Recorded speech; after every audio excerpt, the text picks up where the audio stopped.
বন্ধুরা, আইপিএল 2025-এ টানা 2 ম্যাচ জেতার পর এই প্রথম গুজরাট টাইটান্সের কাছে লজ্জাজনকভাবে হারল আরসিবি।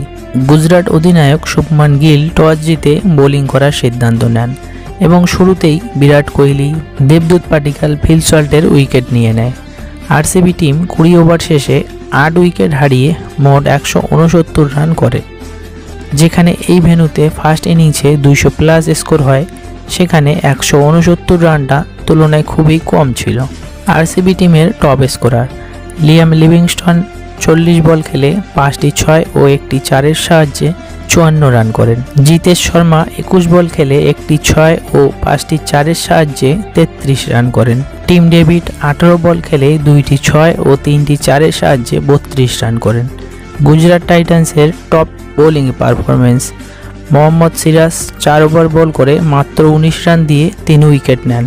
সাই কিশোর 4 ওভার বল করে 22 রান দিয়ে 2 উইকেট তুলে নেন। প্রসিদ্ধ কৃষ্ণা 4 ওভার বল করে 26 রান দিয়ে 1 উইকেট নেন। মোহাম্মদ শামি ম্যাচ শুরু হওয়ার আগে ইন্টারভিউয়ে বলেছেন, দীর্ঘদিন এই মাঠে আরসিবির সাথে খেলেছি। আরসিবি টিমের সাথে আলাদা একটা সম্পর্ক রয়েছে। আজ সেই আরসিবির বিরুদ্ধে খেলতে হবে, এটাতে একটু ইমোশনাল হয়ে পড়ছি। মোহাম্মদ শামি যেন আইপিএল 2025-এ সেই আরসিবির বিরুদ্ধেই তার বেস্ট পারফরমেন্সটা দিল। যে দলে তার জায়গা হয়নি সেই দলকে দেখিয়ে দিল সে ফুরিয়ে যায়নি।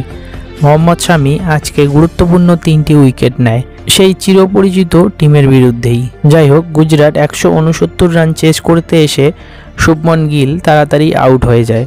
শুভমান গিল তাড়াতাড়ি আউট হয়ে গেলেও সাই সুদর্শন, জস বাটলার এবং ইম্প্যাক্ট প্লেয়ার সেরফেন রাদারফোর্ড মিলে 8 উইকেট হাতে নিয়ে 13 বল বাকি থাকাতে ইজিলি চেস করেন এবং গুজরাট টিম তাদের জেতার সিলসিলা বজায় রাখেন।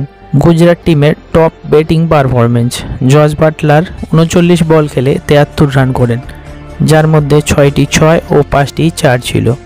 সাই সুদর্শন 36 বল খেলে 49 রান করেন। সেরফেন রাদারফোর্ড 18 বল খেলে 30 রান করেন।